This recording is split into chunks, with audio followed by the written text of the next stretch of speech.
আবার ভাঙর, আবার লাগামহীন সন্ত্রাস, আবার মৃত্যু, আবার রাজনীতির বলি। ফের তৃণমূল আইএসএফ দ্বন্দ্বের অভিযোগ। তৃণমূলের গোষ্ঠীদ্বন্দ্বে খুন কিনা উঠল সেই প্রশ্ন। এবার বাড়ির অদূরে নৃশংসভাবে খুন করা হলো তৃণমূলের অঞ্চল সভাপতিকে। আমার স্বামীকে যেভাবে হত্যা করেছে আমি এই খুনের শাস্তি চাই। রাজ্জাক খান ভাঙড়ের তৃণমূলের পরিচিত মুখ, চালতাবেরিয়ায় তৃণমূলের অঞ্চল সভাপতি। বছর 37-এর এই নেতাকেই বৃহস্পতিবার রাতে বিজয়গঞ্জ বাজারের অদূরে গুলি করে কুপিয়ে খুন করা হলো। এর পিছনে একজনই আছে যিনি হুগলিতে বসে কলকাঠি নাড়ছেন, তিনি হলেন নওশাদ সিদ্দিকী। পরিবারের লোকজন সরাসরি বলছে এটা গোষ্ঠীদ্বন্দ্বের শিকার হয়েছে।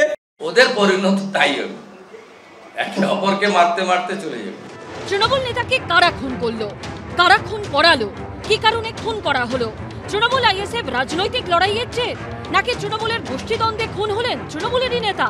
বৃহস্পতিবার ঘড়ির কাঁটায় তখন 9:45। দলীয় কর্মসূচি সেরে মোটর বাইক চালিয়ে বাড়ি ফিরছিলেন তৃণমূল নেতা রাজ্জাক খান। প্রত্যক্ষদর্শীদের দাবি, মোটর বাইকের পেছনে আরো দুজন ছিল।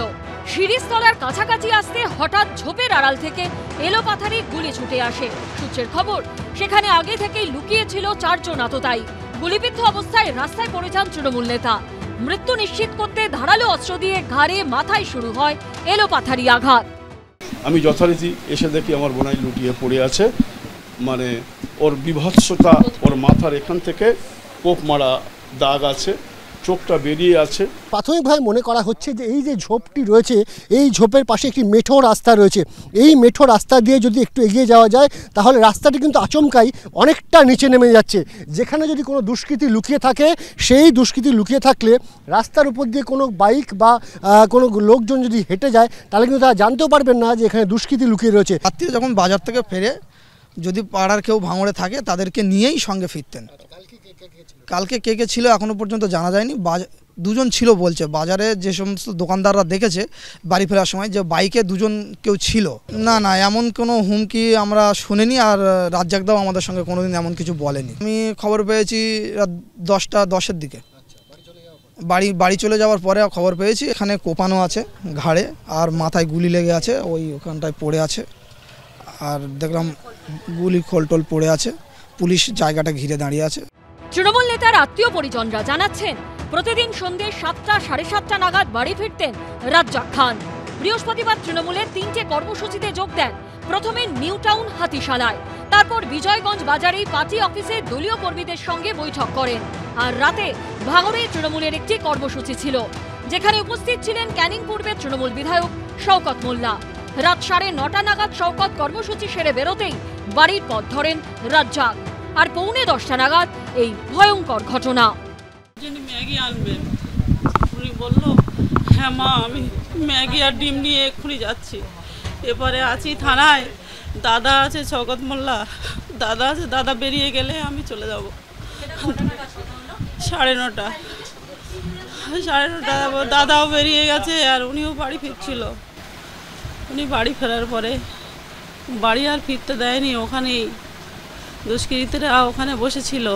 ওখানে বসে থেকে নৃশংসভাবে আমার স্বামীকে যেভাবে হত্যা করেছে, খুন করেছে, আমি এই খুনের শাস্তি চাই। আমি সিডি অফিসারের কাছে এটাই আমার আবেদন, সঠিকভাবে তদন্ত করুক এবং আমি আমার স্বামীর সঠিক হত্যাকারীকে খুঁজে বার করুক। আমার 2টো বাচ্চা ছোট, আমার সংসার চালানোর মতো কিছু নেই। আমি অসুস্থ, আমার বাচ্চাদেরকে দেখবে, আমার বাচ্চাদের লেখাপড়ার খরচ কি করে হবে? গতকালকে আমাদের ভাঙড় পার্টি অফিসে একটা দলীয় মিটিং ছিল, সেই মিটিংয়েই ছিলেন, সওগাতদা ছিল। মিটিং সারার পরে একটু ভাঙড়ের ব্যক্তিগত কিছু কাজ ছিল, সেই কাজ করে ফিরতে একটু রাত হয়ে গেছে। প্রতিদিন এতটা রাত করে না। হামলার পরে তৃণমূল নেতাকে আরজিকর হাসপাতালে নিয়ে যাওয়া হলে চিকিৎসকরা মৃত ঘোষণা করেন। তার বাড়ি একেবারে বিজয়গঞ্জ মেলার মাঠ থেকে মাত্র 3-4 মিনিট দূরে, এবং সেখানে বাড়ি কিন্তু তিনি ফেরেন এই রাস্তা দিয়ে। অন্যান্য দিন তিনি বাড়ি ফেরেন সন্ধ্যে 7টা থেকে 7:30-র মধ্যে, কিন্তু গতকাল তার রাজনৈতিক কর্মসূচি ছিল। প্রথম কর্মসূচি ছিল হাতিশালায়, সেখানে দলীয় কর্মসূচি সেরে তিনি আসেন বিজয়গঞ্জ পার্টি অফিসে, এবং সেই বিজয়গঞ্জ পার্টি অফিসের পিছনে সেখানে একটি বৈঠক হয়, এবং বৈঠকের পর তিনি কিন্তু রাত 9:45 নাগাদ এই রাস্তায় ফিরছিলেন বাড়ি যাওয়ার পথে। তার সঙ্গে কিন্তু বেশ কয়েকজন ছিল, এমনটাই কিন্তু প্রাথমিকভাবে জানা যাচ্ছে, এবং তারা সেই সময় কিন্তু আচমকা এই ঝোপের ঝোপের আড়াল থেকে দুষ্কৃতীরা বেরিয়ে আসে এবং তারপর তাকে লক্ষ্য করে বেশ কয়েক রাউন্ড গুলি চালানো হয়। তিনি যখন মাটিতে লুটিয়ে পড়েন তার মৃত্যু নিশ্চিত করতে কিন্তু এলোপাথারি কোপ দেওয়া হয়, মূলত ঘাড়ে কোপ বসানো হয়েছে এমনটাই কিন্তু চিকিৎসকরা জানাচ্ছেন। মিটিং ছিল সব ভোগালী 1, 2, শানপুকুর এবং চালতেবেড়িয়া। আমরা মিটিং করার পর আবার ও পারে গিয়ে আহসান ভার অফিসে এমএলএ সাহেব গিয়েছিল, ও সেখানে গিয়েছিল, ওখানে ওর বন্ধু বান্ধবের সাথে ফুচকা টুচকা খেয়েছে, খেয়ে বাড়ি আসার পথে দুষ্কৃতীরা তাকে হত্যা করেছে। এখানে পলিটিক্যাল মানে এন্টি মানে আইএসএফ ছাড়া এই কাজ কেউ করতে পারে না। রাজ্জাক তো অরিজিনালি আগে থেকে ওর আইএসএফের টার্গেটে ও আছে। আমার ভাই বাজার থেকে বাড়ি যাচ্ছিল, মিটিং ছেড়ে মার্ডার করে দিয়ে আসতো, গুলি করেছে, কোপ মেরেছে, হতে পারে রাজনীতি কারণ। ভাঙড় এলাকা 8টা থানায় বিভক্ত। যেখানে হত্যার ঘটনা ঘটেছে সেটা উত্তর কাশীপুর থানার অন্তর্গত, কিন্তু যেখানে খুন হয়েছে তার মাত্র 1 কিলোমিটার দূরেই ভাঙড় থানা। তবে খুনের জন্য আততায়ীরা বেছে নিয়েছিল এমন এলাকাকে যেখানে আলো নেই, কোনো সিসি ক্যামেরা নেই। ভাঙড়ের চালতাবেড়িয়ার তৃণমূলের অঞ্চল সভাপতি রাজ্জাক খান খুনের পিছনে কিন্তু অত্যন্ত সুপরিকল্পনা রয়েছে বলে তদন্তকারীরা মনে করছেন। তার কারণ এই যে জায়গায় খুন করা হয়েছে সেই রাস্তাটিকে কিন্তু বেছে নেওয়া হয়েছে অত্যন্ত স্ট্র্যাটেজিকভাবে, কারণ এই রাস্তায় নেই কোনো আলো, নেই কিন্তু কোনো জনমানব। প্রশ্ন হচ্ছে আততায়ীরা কি করে জানলো যে বৃহস্পতিবার রাজ্জাক খানের বাড়ি ফিরতে দেরি হবে? এই রাস্তা দিয়েই ফিরবেন। শুধু তাই নয়, এলোপাথারি গুলির সময় মোটর বাইকে রাজ্জাকের পেছনে যে 2 জন ছিলেন তারা কিভাবে পুরোপুরি অক্ষত থেকে গেলেন? খবর পেয়ে বৃহস্পতিবার রাতেই ঘটনাস্থলে যান কলকাতার পুলিশ কমিশনার মনোজ ভার্মা। 9:30 থেকে 10টার মধ্যে একজন রাজ্জাক খান ওনার মার্ডার হয়েছে। পোস্টমর্টমের পরেই এক্সাক্ট পাওয়া যাবে কিভাবে হয়েছে। ইঞ্জুরি কিছু আমরা নোট করেছি, এখন জাস্ট ইনভেস্টিগেশন শুরু হয়েছে। পুলিশ সূত্রে খবর, ঘটনাস্থল থেকে উদ্ধার হয়েছে 4টি গুলির খোল। এই যে রাস্তা, সেই রাস্তা সংলগ্ন যে পাশের এই মেঠো পথ, সেই মেঠো পথ দিয়েই কি আততায়ীরা পালিয়ে গেছিল? এই প্রশ্ন উঠছে। তার কারণ প্রাথমিকভাবে কিন্তু যে অনুসন্ধান করছে তদন্তকারী আধিকারিকরা, এমনকি ফরেন্সিক বিশেষজ্ঞরা, তারাও কিন্তু মনে করছে যে এই মেঠো পথ ধরেই কিন্তু পাশের যে মাছের বিল রয়েছে সেই বিল ক্রস করে একেবারে বিলের অপর প্রান্তে চলে যায়। এই মুহূর্তে দেখতে পাচ্ছি যে তদন্তকারী আধিকারিক যারা রয়েছেন তারাও কিন্তু এই মেঠো পথ ধরে একেবারে মাছের যে আলপথ রয়েছে সেই আলপথ ধরে একেবারে এই মাছের বিল যেটি রয়েছে বা জলকর যেটাকে বলা হয় তার ঠিক অপর প্রান্তে চলে গিয়েছে। মনে করা হচ্ছে আততায়ীরা কিন্তু এখানে রাজ্জাক খানের উপর হামলা চালিয়ে তাকে তার মৃত্যু নিশ্চিত করার পর এই আলপথ ধরেই কিন্তু একেবারে ঝিলের ওপারে চলে যায় এবং সেখান থেকে তারা গা ঢাকা দেয়। পুলিশ সূত্রে খবর, যখন খুনের ঘটনা সেই সময় ওই জায়গায় কতগুলো মোবাইল ফোন সক্রিয় ছিল টাওয়ার ডাম্পিং এর মাধ্যমে তা জানার চেষ্টা করছে পুলিশ। খতিয়ে দেখা হচ্ছে বিজয়গঞ্জ বাজার এলাকার সিসিটিভিও। ভয়ে ভাঙড়, ভয়ে ভয়। বিধানসভা ভোটের আগে ফের শিরোনামে ভাঙড়। আবার রক্তে ভিজল ভাঙড়ের মাটি, ফের সেই রক্তক্ষয়ী রাজনীতি। তৃণমূলের অঞ্চল সভাপতিকে গুলি করে কুপিয়ে খুন করল দুষ্কৃতীরা, আর তারপরই শুরু হয়েছে রাজনৈতিক চাপানুতর। একে অপরকে দোষারোপের পালা। তৃণমূল অভিযোগ করছে খুন করেছে আইএসএফ, উল্টো দিকে আইএসএফ এর দাবি খুনের নেপথ্যে রয়েছে তৃণমূলের গোষ্ঠীদ্বন্দ্ব। এর পিছনে একজনই আছে যিনি হুগলিতে বসে কলকাঠি নাড়ছেন, তিনি হলেন নওশাদ সিদ্দিকী। এখন শওকত মোল্লা সাহেব রাজনীতি করছেন, আমি দায়িত্ব নিয়ে বলছি, এটা গোষ্ঠীদ্বন্দ্বের শিকার হয়েছে। বৃহস্পতিবার একাধিক দলীয় বৈঠক সেরে রাতে বাইকে বাড়ি ফিরছিলেন চালতাবেড়িয়া গ্রাম পঞ্চায়েতের চকমরিচা গ্রামের বাসিন্দা ও এলাকায় সক্রিয় তৃণমূল নেতা রাজ্জাক খান। একেবারে নির্জন এই এলাকাতেই তার উপরে ঝাঁপিয়ে পড়ে দুষ্কৃতীরা। মাথায় গুলি করার পর মৃত্যু নিশ্চিত করতে ঘাড়ে ও মাথায় কোপানো হয় বলে অভিযোগ। কিন্তু খুন কে করলো, কারা করালো, খুনিরা কোথায় গেল, খুনের নেপথ্যে কি কারণ? তৃণমূল আইএসএফ দ্বন্দ্বের জের নাকি তৃণমূল ভার্সেস তৃণমূল? উত্তর নেই, কিন্তু প্রশ্ন নিয়ে শুরু হয়েছে রাজনৈতিক চর্চা। গত কয়েক বছরে এই চালতাবেড়িয়া গ্রাম পঞ্চায়েতে জমি শক্ত করেছে আইএসএফ, কিন্তু তৃণমূলের দাবি সম্প্রতি রাজ্জাকের হাত ধরেই পাল্টা জমি তৈরি করছিল তারা। এই কারণেই যে ওকে না সরাতে পারলে এই এলাকাটা ওদের হাতছাড়া হবে, যার কারণে এই ঘটনা ঘটানো হয়েছে বলে আমার অন্তত মনে হচ্ছে। শওকত সাহেবের যদি আমরা প্রিভিয়াস রেকর্ড দেখি, বিভিন্ন সময় আমরা দেখেছি খুন হয়ে করেছে তাদের দলের লোকেরা, তারাই যুক্ত থেকে অন্যদেরকে তাদের দলের প্রথম সারির নেতাদেরকে সাইড করেছে। চালতাবেড়িয়া গ্রাম পঞ্চায়েতে বুথের সংখ্যা 30টি। 2021-এর বিধানসভা ভোটে এই 30টি বুথে 8000-এর বেশি ভোটে লিড পায় আইএসএফ, কিন্তু ছবিটা বদলে যায় 2023-এর পঞ্চায়েত ভোটে। গ্রাম পঞ্চায়েতে 30টি আসনের মধ্যে 18টিতে তৃণমূল এবং 12টিতে জয় পায় আইএসএফ। পঞ্চায়েত সমিতির 3টি আসনের মধ্যে 2টি আইএসএফ এবং 1টিতে জয়ী হয় তৃণমূল। 2024-এর লোকসভা ভোটের ফল অনুযায়ীও এই চালতাবেড়িয়াতে 1300 ভোটের লিড ছিল আইএসএফ-এর। অর্থাৎ 2021-এর বিধানসভা ভোটে যে এলাকায় 8000-এর বেশি ভোটে এগিয়ে ছিল আইএসএফ, সেটাই 2024-এর লোকসভা ভোটে 1300 ভোটে নেমে এসেছিল। এখানেই শেষ নয়। তৃণমূল সূত্রে দাবি 2024-এর লোকসভা ভোটের পর আইএসএফ-এর এক পঞ্চায়েত সমিতির সদস্য এবং 5 জন গ্রাম পঞ্চায়েত সদস্য তৃণমূলে যোগ দেন। এই প্রেক্ষাপটে তৃণমূলের অভিযোগ, এলাকায় রাশ আলগা হয়ে যাচ্ছে দেখেই তাদের অঞ্চল সভাপতিকে খুন করেছে আইএসএফ। 2021 সালে এখান থেকে আইএসএফ প্রায় 8 থেকে 9000 ভোটে লিড নিয়েছিল। 2024 সালে রাজ্জাকের নেতৃত্বে এইখানে গণতান্ত্রিকভাবে যে ইলেকশন হয়, সেখানে 1300 ভোটে আমরা ডেফিসিট হই। 24-এ লোকসভা নির্বাচনের পর এখানে আইএসএফের অনেক পঞ্চায়েত সমিতির সদস্য, গ্রাম পঞ্চায়েতের সদস্য, তারা এই রাজ্জাকের হাত ধরে, আরেকজন ওইদুল বলে একটা ছেলে আছে, এদের হাত ধরে তৃণমূল কংগ্রেসে যোগদান করে। ফলে আস্তে আস্তে এই এলাকার জমিটা আমাদের শক্ত হচ্ছিল। আমার মনে হচ্ছে এটাই হচ্ছে ওর কাল। পরিবারের লোকজন সরাসরি বলছে এটা গোষ্ঠীদ্বন্দ্বের শিকার হয়েছে। যদি এটাকে রাজনৈতিক চক্রান্ত হয়ে বিরোধীদের উপরে দমনপীড়ন বা সাধারণ মানুষকেও যদি ডিস্টার্ব করার চেষ্টা হয়, আমি সেই পরিবারগুলোকে সাথে নিয়ে সিবিআই তদন্তের জন্য বা বিচার বিভাগীয় তদন্তের জন্য কোর্টের দ্বারস্থ হব। এই যে খুনটা হয়েছে, শওকত মোল্লা সাহেবকে যদি সঠিকভাবে জিজ্ঞাসাবাদ করা হয়, এই খুনের অনেক রহস্য উন্মোচন হবে। যদিও গোষ্ঠীদ্বন্দ্বের অভিযোগ উড়িয়ে দিয়েছে তৃণমূল। মাননীয় বিধায়ক শওকত মোল্লা বলেছেন এবং তিনি একটা গুরুতর অভিযোগ করেছেন যে আইএসএফ এর হাতেই এই হত্যাটা হয়েছে এবং এরপরে উনি স্থানীয় বিধায়ক হিসেবে এই কথাটা বলেছেন। সুতরাং তারপর তো কলকাতা পুলিশ দেখছে। না, অভ্যন্তর কোনো কোন্দল নেই ওখানে।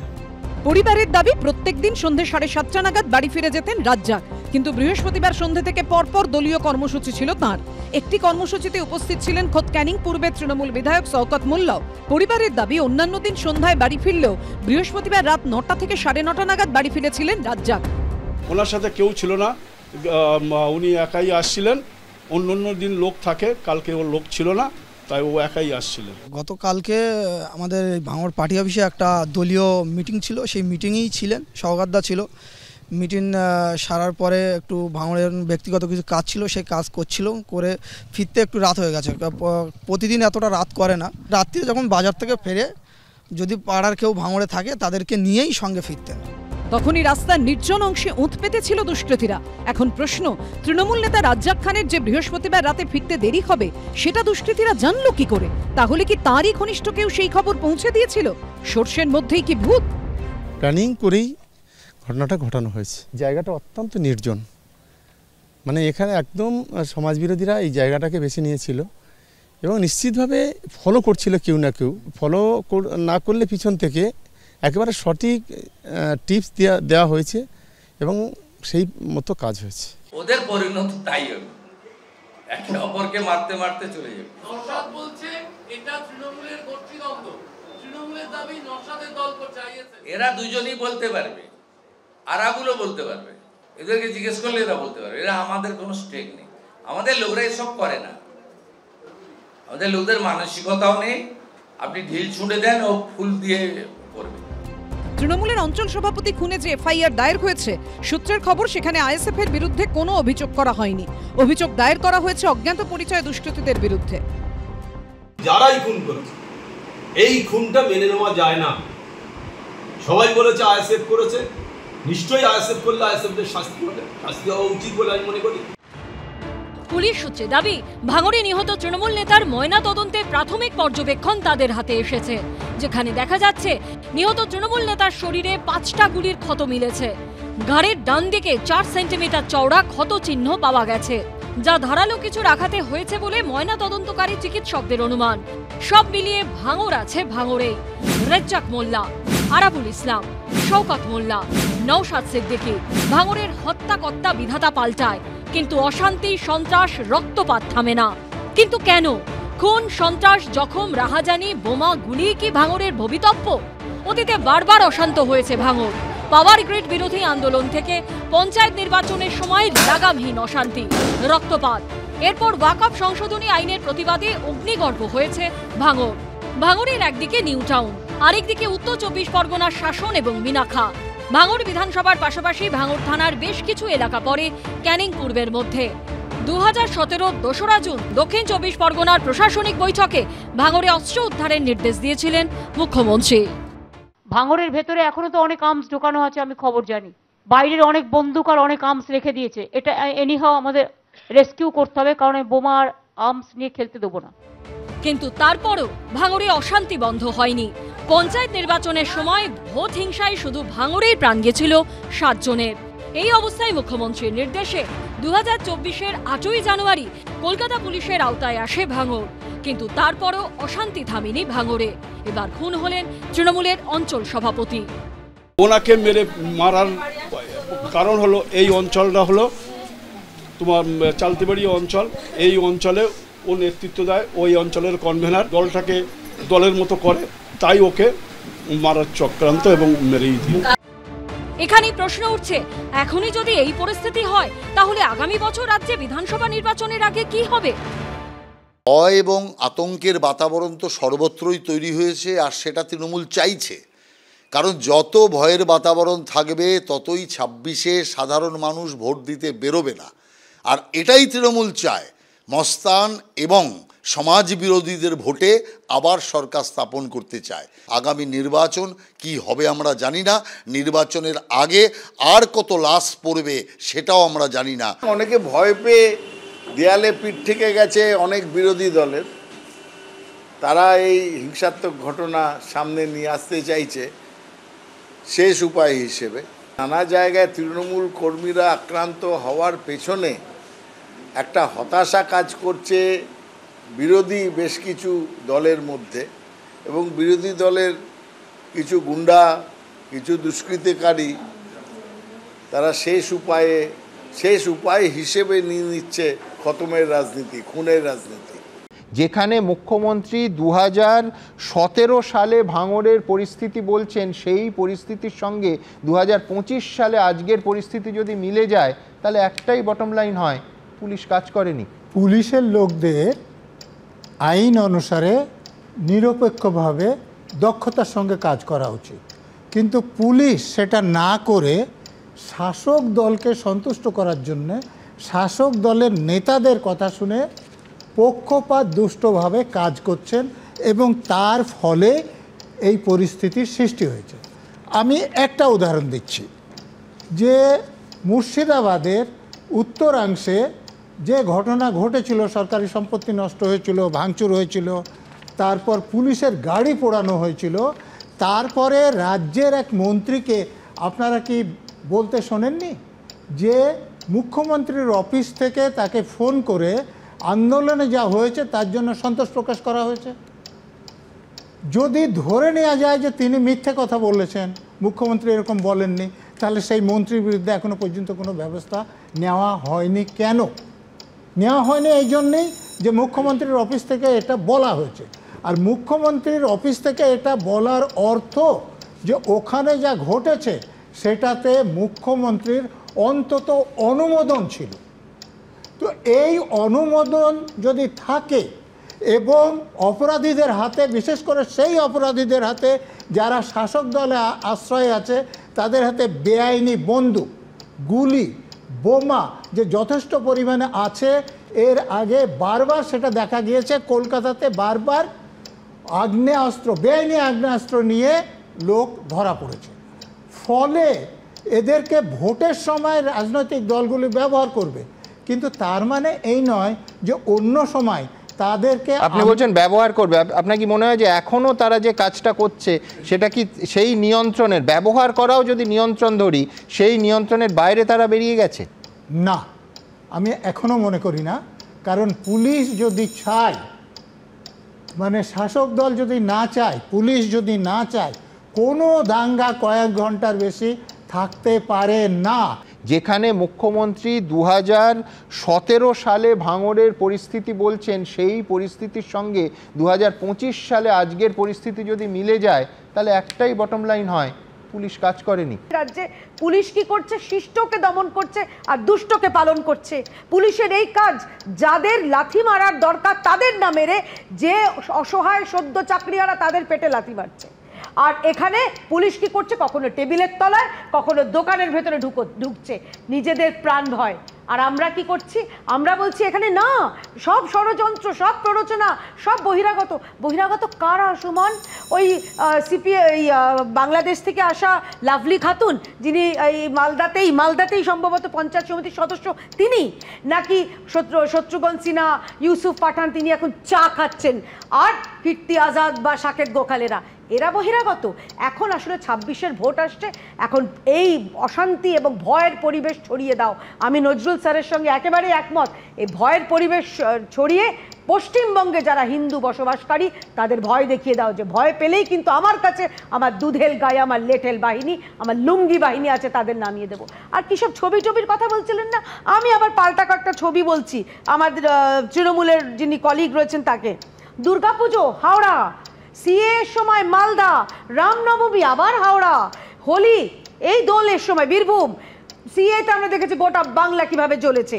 তার সঙ্গে রয়েছে লকডাউনের সময় লাঠিটা মনে আছে নিশ্চয়ই পুলিশের, নিশ্চয়ই ওয়াকফের সময় আমরা দেখছি জঙ্গিপুর থেকে শুরু করে, সুতি থেকে শুরু করে শামশেরগঞ্জ। এই যে ধরুন এই ধরনের সাম্প্রদায়িক টেনশন তৈরি হওয়া বা এই ধরনের সাম্প্রদায়িক একটা উস্কানি তৈরি হওয়ার মধ্যে দিয়ে লাভটা কাদের হয়? আমরা দেখতে পাচ্ছি যে পশ্চিমবাংলায় যারা প্রধান বিরোধী দল, তারা তাদের যে অফিসিয়াল হ্যাঙ্গেল, সেই অফিসিয়াল হ্যাঙ্গেল থেকে এই জিনিসটা পোস্ট করছেন। 9টা ছবি, 9টা এরকম দাঙ্গার ছবি, প্রত্যেকটাই হচ্ছে ফেক, এবং প্রত্যেকটাই হচ্ছে বিজেপি শাসিত রাজ্যে হয়েছে, কোনোটা ম্যাঙ্গালোর, কোনোটা আসাম, কোনোটা লখনৌ, এবং কলকাতা পুলিশের তরফ থেকে ফ্যাক্ট চেক করে ঠিক তার পাশাপাশি দেখিয়ে দেওয়া হয়েছে দুটি ছবিকে। এখন তো ফ্যাক্ট চেকের অ্যাপ পাওয়া যায়, অনায়াসেই দেখিয়ে দেওয়া যায় যে এই জিনিসটাকে নিয়ে কি করা হচ্ছে। আমরা দেখলাম যে একজন প্রাক্তন বিজেপি সাংসদ তিনি বললেন যে বিহার, ইউপি, ঝাড়খণ্ড থেকে আমরা হিন্দু ঢুকিয়ে দেবো, ঢুকিয়ে দিয়ে মুর্শিদাবাদ ফাঁকা করে দেবো। আমি বলছি যে যদি রাজ্য সরকারের তরফ থেকে যখন কোনো জায়গায় কোনো গাফিলতি থাকে আমরা তো অবশ্যই নিন্দা করছি, আমরা তো অবশ্যই সেখানে বিরুদ্ধে বলছি, কিন্তু ঘটলো তো অন্য থেকে উল্টো ঘটলো। তুমি আমি শুনিনি বিজেপি কোন নেতা বলেছেন, যেটা বলেছেন তার তো ঠিক উল্টো ঘটলো। না না, উল্টো ঘটলো মানে কি, মানে এই যে কথাটা তিনি বলছেন এটা তো ইকুয়ালি প্রভোকেটিং, মানে তারা তিনি যে ইকুয়ালি প্রভোকেটিং, কিন্তু বটম লাইন কি হলো, শয়ে শয়ে মানুষকে নিজের ভিটে মাটি ছাড়তে হলো। রাজ্য যে ছবি তুমি আমি আমাদের জ্ঞানে কোনোদিন দেখিনি। বিধানসভা নির্বাচনের বছর খানেক বাকি, তার আগেই ফের রক্তাক্ত, সন্ত্রস্ত, ভীত ভাঙর।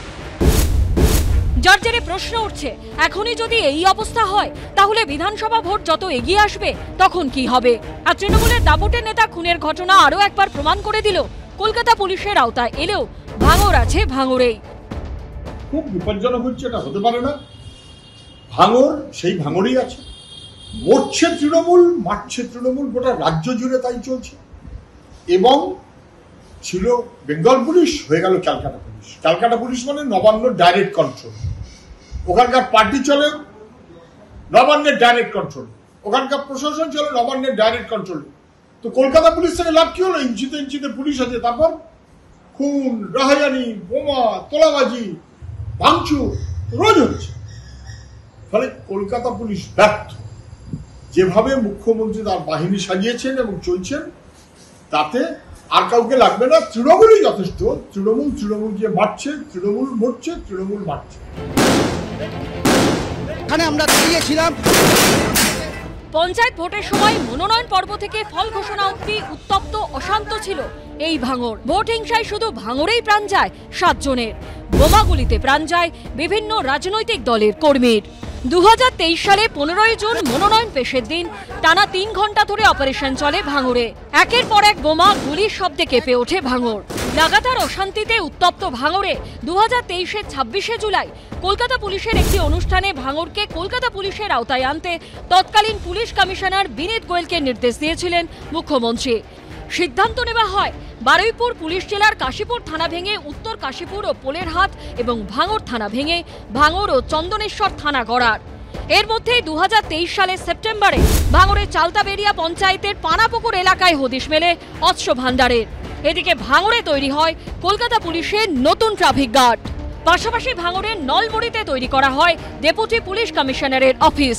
2024-এর গোড়ার দিকে ভাঙরকে কলকাতা পুলিশের আওতায় আনেন মমতা বন্দ্যোপাধ্যায়।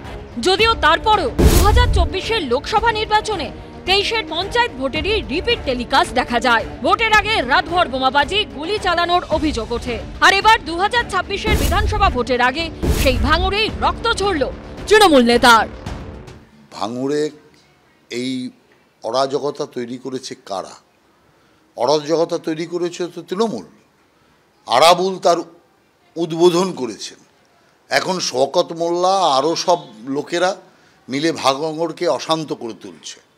শুধুমাত্র তৃণমূল কংগ্রেসের টাকা খেয়ে জমি দখলের লড়াই, আর তার জন্য ভাঙড়ে একের পর এক খুন হচ্ছে, আর সব তৃণমূল নেতাই খুন হচ্ছে। আইএসএফ যেভাবে উঠে পড়ে লেগেছে ভাঙড়কে অশান্ত করার জন্য অস্ত্র নিয়ে, সুতরাং কলকাতা পুলিশকে দেওয়াতে খারাপ হয়েছে এটা বলার আগে ভাবা উচিত যে হয়তো যে একটা ঘটনা ঘটেছে তার থেকে আরও ঘটনা ঘটতে পারত।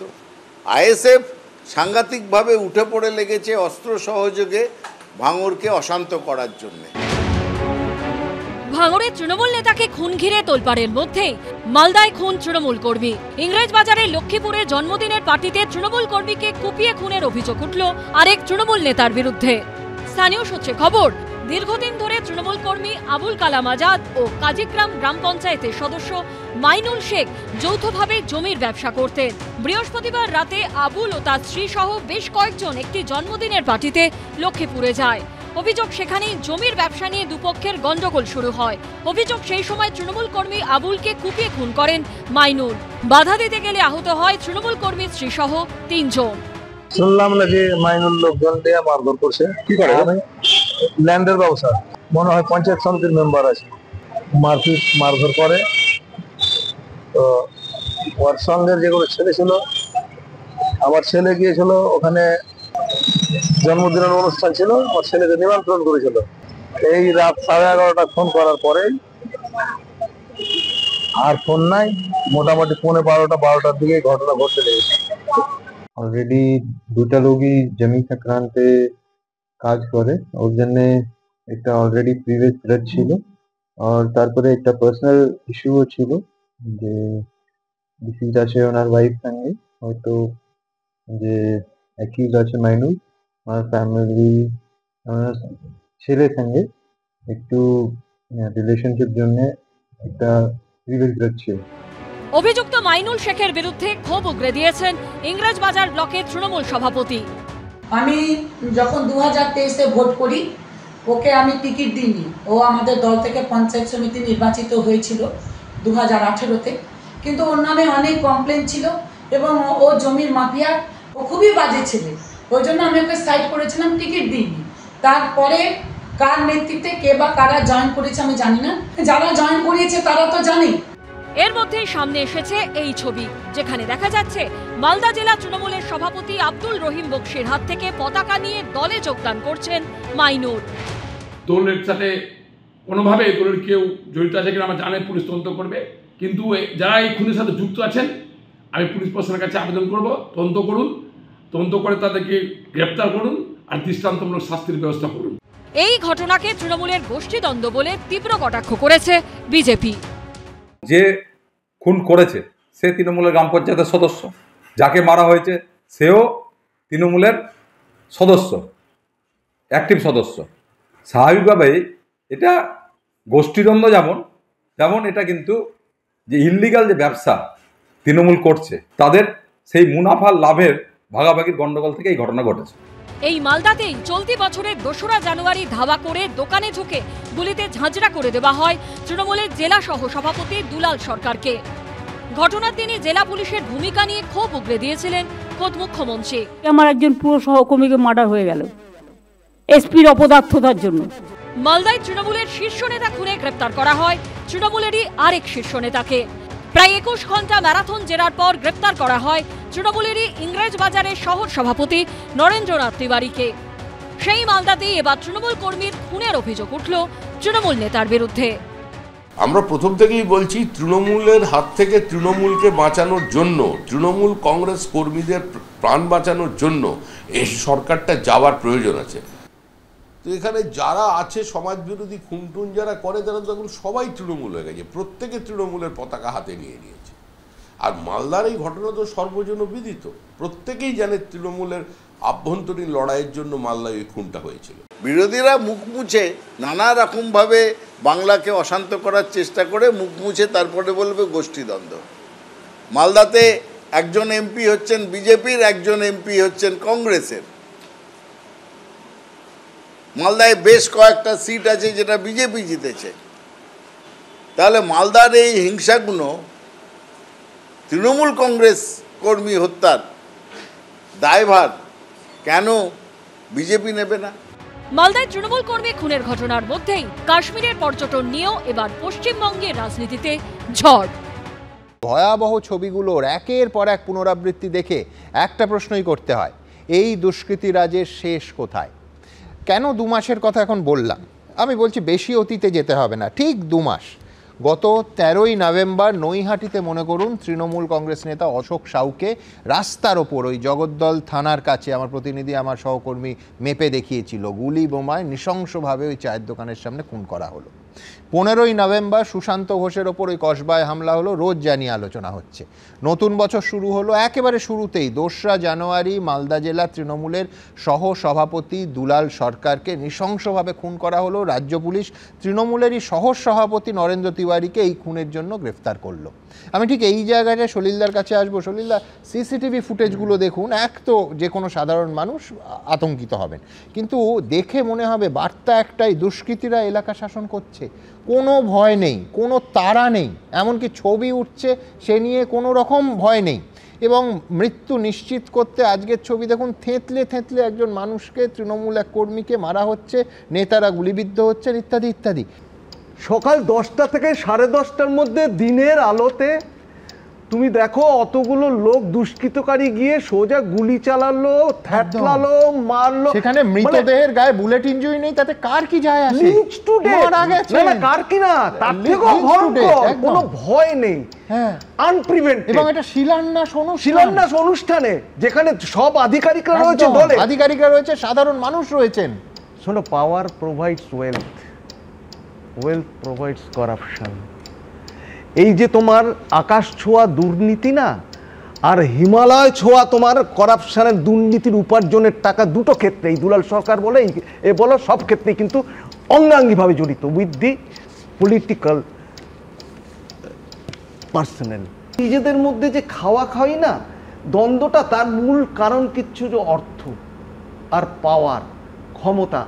মাননীয় মুখ্যমন্ত্রী বললেন যে একটা কুৎসিত একটা কমেন্ট করলেন about SP of the district, অপদার্থ বললেন, তারপরেও ওখানে চেঞ্জ হলো না। এই কথা একটা ইউপিএসসি ক্যাডার, ইউপিএসসি ক্লিয়ার করেছে ক্যাডার, তার সম্পর্ক ইট ইজ আনবিকামিং। এটা ভাবতে পারি না আমরা। আরে আমি আপনি কুৎসিত বললেন, আমি একমত নই। আমি বলছি যদি এটা সত্যি কথা হয় তাহলে তার অ্যাকশন কোথায়, তাহলে তার রিফ্লেকশন কোথায়? যেটা হচ্ছে সেটা অত্যন্ত দুর্ভাগ্যজনক। তুমি যেটা বলেছো, যে প্রশ্ন তুলেছো, এটা খুব সমীচীন প্রশ্ন, অত্যন্ত অর্থবহ প্রশ্ন, যে এটা হবে কেন বা হচ্ছেই বা কেন। এর সঙ্গে এটাও ঠিক যে বাংলায় প্রথম পশ্চিমবঙ্গে এটা হচ্ছে তা তো নয়, বহুদিন ধরে বহুকালে এর আগে আমরা দেখেছি, বিভিন্ন সরকারের সময় দেখেছি, বহু এরকম ঘটনা দেখেছি, যদিও এটা এটা এটা অত্যন্ত নিন্দনীয় ঘটনা। শাসক দলেরই নেতাকর্মীকে খুন করছে। আমরা বড় বড় জেনোসিস দেখেছি, এখানে বড় বড় মানে কি বলে ভয়ঙ্কর ঠিক বলেছো, কিন্তু আমি বলছি কেশপুর হয়েছে, নানুর হয়েছে বলে আজকে মালদা হবে না, তোমার প্রশ্ন তা নয়। এবার কথা দেখো, আমার একটা অদ্ভুত প্রশ্ন, তুমি এক্ষুনি বললে না, মুখ্যমন্ত্রী বলার পরেও এসপির কি করে এসপি ওই জায়গায় থাকেন, বা মুখ্যমন্ত্রী বলার পরেও, তার মানে মুখ্যমন্ত্রী এর ব্যাপারে ট্রান্সপারেন্ট। উনি কিন্তু কোথাও দাঁড়িয়ে এমন কথা বলবেন না যাতে বিরোধীর হাতে অস্ত্র তুলে দেবো। তার মানে মুখ্যমন্ত্রী একদম সোজা সরল ভাষায় যেটা ঠিক সেটাই বলেছেন, ট্রান্সপারেন্ট। কিন্তু তিনি তাকেই সেই চেয়ারে রাখলেন না। আমি বলি এবার নিশ্চয়ই ভাবার সময় এসেছে, সিদ্ধান্ত তিনি নেবেন। আমার একটা কথা অদ্ভুত লাগছে সুমন, যে এরা যারা এই বারবার বলা সত্ত্বেও, দলের বারবার নির্দেশ সত্ত্বেও, যারা তৃণমূলের ছাতায় দাঁড়িয়ে, কিছুদিন আগে মাননীয় মেয়র ফিরহাদ হাকিম বলেছিলেন যে দূরে শিয়ালদার উপর থেকে ব্রিজ থেকে ঢিল মারলে যার মাথা পড়বে সেও তৃণমূল কংগ্রেস। তো আজকে দাঁড়িয়ে এই যারা এই ঘটনা ঘটাচ্ছে, তারা আর যাই হোক, তুমি বলছো এটা স্বাভাবিক যে খুনও হবেন তৃণমূল কংগ্রেস, খুন করবেও তৃণমূল কংগ্রেস, যেহেতু শিয়ালদাতে দেখা যাবে যে সবাই তৃণমূল কংগ্রেস। তার মানে এটা দাঁড়াচ্ছে যে যারা এই কাণ্ড ঘটাচ্ছেন বা এই কাণ্ডের সাথে জড়িত আছেন, তারা আর যাই হোক তৃণমূল কংগ্রেসের সমর্থক হতে পারেন না। বা তৃণমূল কংগ্রেসের কর্মী হতে পারেন না। আমি বলছি কারণটা কি, যারা মনে করেন পার্টি বা দলের প্রতি যারা লয়াল, এক বাক্যে যে সুজাপুরের তৃণমূল বিধায়ক এক বাক্যে বলছেন এমনকি রক্তে গাল ভেসে যাচ্ছে, মাথা ভেসে যাচ্ছে, তিনি দাঁড়িয়ে নাম বলে দিচ্ছেন যে কোন তৃণমূল কর্মী মেরেছে। আমি একদম তোমার কথা অনুযায়ী বলছি, তুমি ঠিক বলছো। আজকে দাঁড়িয়ে এটাও একদম ভাববার বা বলার সময় এসছে বা নিজেদের আত্মবিশ্বাস করার সময় এসছে, দলের মধ্যে থেকে যারা এই ঘটনা ঘটাচ্ছে তারা কে, তারা দলের লোক বা বাইরে থেকে কোনো প্রভোকেশন আসছে। একটা সিনেমা দেখানোর আগে ওই সেন্সর বোর্ডের মাধ্যমে যায় এবং কোনটা প্রাপ্তবয়স্ক কোনটা সবাই দেখতে পারে এগুলো একটা দিয়ে দেয়, এগুলো বসিয়ে দেয়। এবারে আমি অনুরোধ করব এই ঘন্টাখানেক সঙ্গে সঙ্গে বা যে কোনো অনুষ্ঠান এইগুলো দেখানোর আগে দয়া করে একটু লিখে দিতে হবে বাচ্চাদের এটা দেখাবেন না, কারণ এগুলো যদি বাচ্চারা দেখে মাথায় মানে পাথর দিয়ে থেতলে থেতলে মারছে একটা ছোট বাচ্চার মনে, কারণ এই অনুষ্ঠান ছোট বাচ্চারাও দেখে তো, বা আমার সঙ্গে বসে দেখতে পারে কিশোর বয়সে, তার মধ্যে কি রিয়াকশন হতে পারে। একটা রাজনৈতিক দল যদুবংশের মতো নির্বংশ হওয়ার দিকে এগোচ্ছে নিজেদের মধ্যে খুনোখুনিতে, আর গোটা বাংলার মানুষ তার জন্য সাফার করবে এই সমস্ত ক্রিমিনাল। কিন্তু নির্বংশ বলবেন, ভোটের পার্সেন্টেজ তো ক্রমশ বাড়ছে, সেই পার্সেন্টেজ বাড়ে অনেক, এর আগেও তো দেখেছি পার্সেন্টেজ বাড়তে বাড়তে যখন কমে শূন্য হয়ে যায়। সুতরাং শূন্যটা এদের কপালে রয়েছে, সেটা আজ বা কাল আমি বলতে পারবো না। আমি শুধু এইটুকু বলি, ট্রান্সপারেন্সির কথা শুনছিলাম, খুনোখুনিটাও ট্রান্সপারেন্টলি হচ্ছে, সবার সামনে পাথর দিয়ে থেতলে মানুষের একদম মাথাটাকে থেতলে দিয়ে বেরিয়ে গেল, আর পুলিশ বলল যে না না বুলেটের আঘাত হয়নি, পাথর দিয়ে মারাটা যেন অপেক্ষাকৃত কম ভয়ঙ্কর আর কি। এই যে একটা নারকীয় পরিবেশের মধ্যে রয়েছি তার কারণটা কি? এখানে বিচারপতি, এখনকার যিনি এমএলএ প্রাক্তন বিচারপতি, একটা কথা যেটা বলেছেন সেটা আমার নিজের বিরুদ্ধে সেই রাষ্ট্রবিজ্ঞানের জায়গা থেকে বলি, অ্যাবসলিউটলি একটা লিডারশিপ ক্রাইসিস, সেই লিডারশিপ ক্রাইসিস থেকে একটা পলিটিক্যাল অ্যান্ড সোশ্যাল ক্রাইসিসে পরিণত হচ্ছে। লিডারশিপ ক্রাইসিসটা কি? যিনি প্রশাসনের নেতৃত্ব দিচ্ছেন তিনি নেতৃত্ব দিতে পারছেন না, তিনি বলছেন ওখানকার এসপি দায়ী। আরে পুলিশ মন্ত্রী হিসেবে তার তো প্রথম কাজ হচ্ছে এসপিকে বদলি করে দেওয়া, আজ 12 দিন ধরে বদলি করা হয়নি কেন? সেই কাজটা তো ওনাকে করতে হবে। উনি কি চাইছেন যে রাজীব কুমার বদলি করবে? রাজীব কুমারের বদলি করার তো এখতিয়ার নেই, বদলিটা তো মুখ্যমন্ত্রীকে করতে হবে। উনি বলে দিলেন একবার যে ওখানে এসপি দায়ী, তাই এসপিকে চেঞ্জ করা হয়নি কেন? এটা প্রথম কথা। দ্বিতীয় কথা হচ্ছে যে লিডারশিপ ক্রাইসিস, পলিটিক্যাল লিডারশিপ, এই দলে একজনই নেত্রী, বাকি সবাই একেবারে ল্যাম্প পোস্ট, একটাই পোস্ট। তো তিনি যদি দলকে সামলাতে না পারেন, সেখানে যদি ক্রাইসিস হয়, তার দলের এমএলএ বলেছেন যে এখানে শীর্ষ নেতৃত্বের কথা কেউ শুনছে না, মানে ওনার কথাও শুনছে না। আমাদের দলে মানে তৃণমূল কংগ্রেস দাঁড়িয়ে রেখে কামাই করে টিকিট পেয়ে মানুষের আশীর্বাদ তৃণমূল কংগ্রেসের সাথে আছে, আর এরা কামেরিকাঞ্চলের মতো টিকিট পেয়েও কিন্তু 70 থেকে যায়, তার থেকে বাড়তে পারে না। সেটা একটু দেখুন, এটা আমার কথা না, আমি আপনার কথা বলছেন না, আমি আমার কথা বলছি না। দ্বিতীয়ত একজন প্রাক্তন বিচারপতি, তিনি হাইকোর্টের বিচারপতি ছিলেন, তিনি কিন্তু যে দলটাকে বেছেছেন তার নামও তৃণমূল কংগ্রেস। আজকে দাঁড়িয়ে মানুষ যে দলটাকে আশীর্বাদ করছে তার নামও তৃণমূল কংগ্রেস।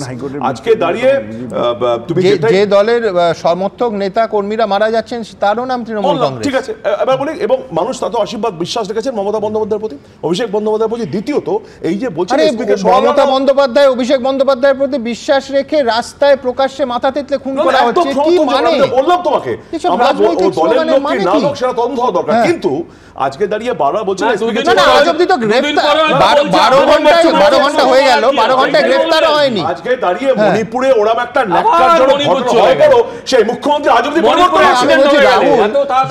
যে মানুষটার প্রাণ গেল, অথবা যে চৈতালি দেবী তার স্বামীকে হারিয়েছে, তাকে গিয়ে এই মণিপুরের গল্প শোনাতে পারবে? আমি বলছি যে চোখের দিকে চোখ রেখে একেবারে মণিপুরের কথা বলা যাবে যে আমাদের রাজ্যে ঘটনা হয়েছে, জঘন্য ঘটনা হয়েছে মণিপুরে, প্রধানমন্ত্রী একটা শব্দ বলেননি, 100 রকম অভিযোগ আছে, কিন্তু আজকে পশ্চিমবঙ্গের মালদার ঘটনার সঙ্গে মণিপুর অথবা হনুলুলুর কি সম্পর্ক থাকতে পারে? মালদা এই জেলাতে প্রায় 6 জন প্রসূতির মৃত্যু ঘটল। মুখ্যমন্ত্রী ছুটে গেলেন 2011 সালের মিড আগস্টে। মুখ্যমন্ত্রীর প্রথম ভার্সানটা ছিল এই মহিলারা যখন কনসিভ করেছিল তখন বামফ্রন্ট আমল ছিল। আমি খুশি হতাম হয়তো রাহুলদা বা মুখ্যমন্ত্রী বলতে পারেন যারা তৃণমূলের খুন হচ্ছেন, যারা মারছেন, তারা হচ্ছে বামফ্রন্ট সরকারের সময় জন্মেছে। জোকস অ্যাপার্ট, আমি বলবো 2012 সাল বর্ধমানের দেওয়ানদিঘিতে আমাদের 2 নেতা, প্রদীপ্তা প্রাক্তন বিধায়ক এবং বর্ষিয়ান নেতা কমল গায়েনকে রাস্তায় থেতলে মিছিল করার অপরাধে খুন করেছিল তৃণমূল কংগ্রেস। তখন অনেকে হাততালি দিয়েছিলেন। আমরা তখনই বলেছিলাম কাকের মাংস খায় না, কিন্তু তৃণমূল কংগ্রেসের মাংস ছিঁড়ে কুবলে খায়, তার প্রতিবেদনে আমরা দেখেছি। জেলাটার নাম কিন্তু সুমনদা আর মালদা নেই, জেলাটার নাম হয়েছে এখন মাল দেয়। কে কাকে মাল দিচ্ছে, কে কাকে মাল দিচ্ছে না, তার ওপর তৃণমূলের বেঁচে থাকা নির্ভর করছে। পরপর দুটো খুন সেটা কিন্তু প্রমাণ করে দিল। বাবলা খুনের কিন্তু বাবলা খুনেও যে তোমার বাড়তি সময় দেবো, আমি বলছি যে অন্যতম যাকে গ্রেফতার করা হলো স্বপন শর্মা, তোমাদের আমলে যিনি মন্ত্রী ছিলেন তার ঘনিষ্ঠ ডান হাত বলে পরিচিত শৈলেন সরকারের। এরকম বলে দেওয়া যায় কোনো কথা? কি পুলিশই বলেছে, তৃণমূল কংগ্রেস পুলিশ তো বলবেই এই কথা, পুলিশ তো বলবেই। পুলিশ আজকে দেখলো না, পুলিশ আজকে কি বললো? আজকে পুলিশ বুলেট খুঁজছে। আমাদের রাজ্যে পুলিশ এখন দুষ্কৃতি খোঁজে না, পুলিশ মৃতদেহ থেকে বুলেট খোঁজে। বাবলা খুনের পর মুখ্যমন্ত্রী টুইট করলেন, আজকে করলেন না কেন? সংক্রান্তিতে পিঠে খাচ্ছিলেন, মানে ওই ওর পিঠে খাচ্ছিলেন, জানি না, বলতে পারবো না। নাকি বাবলা পার্সেন্টেজ পাঠাতো মুখ্যমন্ত্রীকে, আর আজকে যারা গুলি খেয়েছে তারা হচ্ছে মুখ্যমন্ত্রীকে পার্সেন্টেজ পাঠায় না। আমি বলবো তৃণমূলের নেতাদের, মানে রাহুলদাকে তো খুব সতর্ক হতে হবে। রাহুলদা আমার দাদার মতো।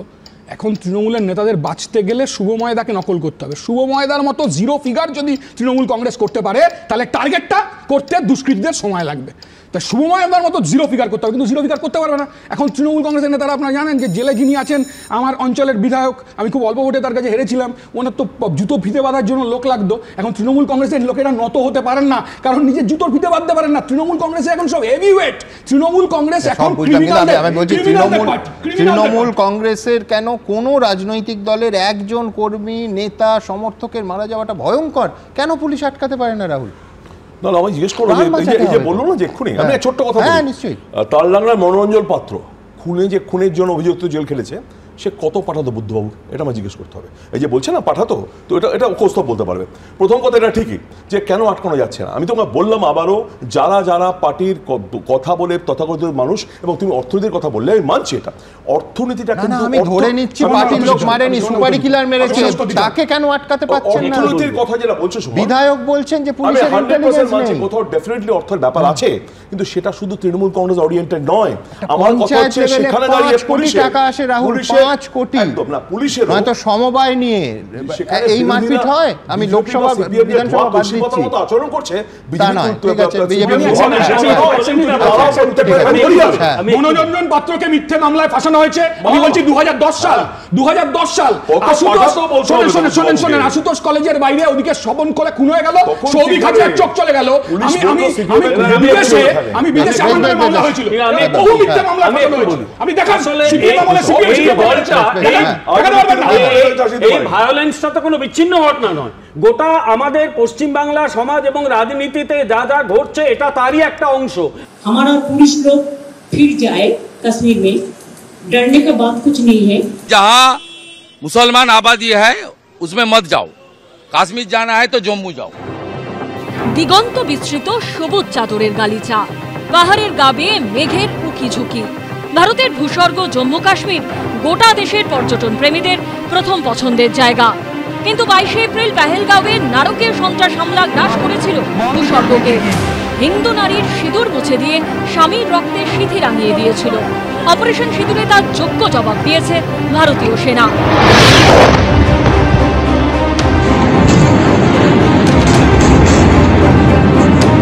উপত্যকার পরিস্থিতি যখন ক্রমেই শান্ত হচ্ছে, তখন প্রায় 2.5 মাস পরেও উপত্যকার সন্ত্রাসবাদী হামলা ঢেউ তুলল এ রাজ্যের রাজনীতিতে। অপারেশন সিঁদুরের পর প্রথমবার পশ্চিমবঙ্গে এসেছেন জম্মু কাশ্মীরের মুখ্যমন্ত্রী ওমর আব্দুল্লাহ। মুখ্যমন্ত্রী মমতা বন্দ্যোপাধ্যায়ের সঙ্গে বৈঠক সারার পরই তাকে জম্মু কাশ্মীরে যাবার আমন্ত্রণ জানিয়েছেন।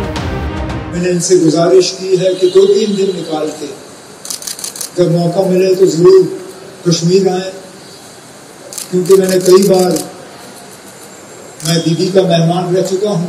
मेरे को भी दावत दिया है, उधर भी मेहमान मान के जाने के लिए हम इसको एक्सेप्ट किया है। জম্মু কাশ্মীরের মুখ্যমন্ত্রীকে পাশে নিয়ে কাশ্মীরে পর্যটকদের যাওয়ার আহ্বান করেন মমতা বন্দ্যোপাধ্যায়।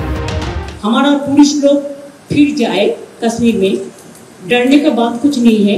कश्मीर हमारा इतना अच्छा जगह है, इतना सुंदर जगह है। আর এবার পাল্টা পেহেলগাঁওয়ে জঙ্গি হামলার প্রসঙ্গ টেনে পর্যটকদের কাশ্মীরে যেতে নিষেধ করলেন শুভেন্দু অধিকারী। উঠে এলো হিন্দু মুসলমানের রাজনীতি। जहां मुसलमान आबादी है उसमें मत जाओ, कश्मीर जाना है तो जम्मू जाओ। जहां मुसलमान आबादी ज्यादा है मत जाओ, मत जाओ। अपने कपड़ा खुल के और सिंदूर देख के चुन चुन के मारा है। हमारा हिमाचल प्रदेश है, जाइए ना, देवभूमि है। उत्तराखंड जाइए ना, जाइए उड़ीसा जाइए। जान पहले, अपने जान को रक्षा कीजिए, छोटा छोटा बच्चा को रक्षा कीजिए। যদিও শুভেন্দু অধিকারীর সম্পূর্ণ উল্টো সুর শোনা গেছে বিজেপি নেতা রাহুল সিনহার গলায়। একটা ঘটনা ঘটেছে, এটা ঠিকই, দুর্ভাগ্যজনক, দুঃখজনক, সেই কারণে কাশ্মীর যাওয়া ছেড়ে দিতে হবে এটা নয়। এবং কাশ্মীর যে আমাদের, কাশ্মীর উগ্রপন্থীদের নয়, কাশ্মীর পাকিস্তানের নয়, কাশ্মীর শ্যামাপ্রসাদ মুখার্জির এই বাণীকে আরও জোরদার প্রচার করা দরকার এবং কাশ্মীরে সমস্ত ভারতবর্ষের মানুষ, বাংলার মানুষের আরও বেশি সংখ্যায় পৌঁছানো দরকার। সম্প্রতি শ্রীনগরে গিয়ে নরেন্দ্র মোদীও বলেছিলেন পাকিস্তান ও জঙ্গিদের উদ্দেশ্য ছিল কাশ্মীরের পর্যটনকে নিশানা করা। उसका इरादा कश्मीर के मेहनतकश लोगों की कमाई को रोकना था, इसलिए पाकिस्तान ने टूरिस्ट पर हमला किया। এই প্রেক্ষাপটে শুভেন্দু অধিকারী যখন পর্যটকদের কাশ্মীর যেতে বারণ করছেন, তখন মোদীর কথার সুর ধরেই শুভেন্দুকে নিশানা করেছে তৃণমূল। আপনিও তো ভয় দেখাচ্ছেন, আপনি বাংলার পর্যটকদের বলছেন তোমরা কাশ্মীরে যেও না। দ্বিতীয়ত ওই উগ্রপন্থীরা চেয়েছিলেন যে হিন্দু মুসলমান এই ভাগটা হোক। আপনিও বলছেন যে ওইখানে মুসলমানের দেশে যাবেন না, প্রদেশে আপনারা হিন্দু প্রদেশগুলো যেগুলো আছে সেখানে যান। পেহেলগাঁওয়ে হামলাকারী জঙ্গিরা আজ অব্দি গ্রেপ্তার হয়নি, এখনো তারা অধরা। কিন্তু এরই মধ্যে রাজনীতির কোনো শেষ নেই। কাশ্মীর তো ভারতবর্ষের অঙ্গরাজ্য।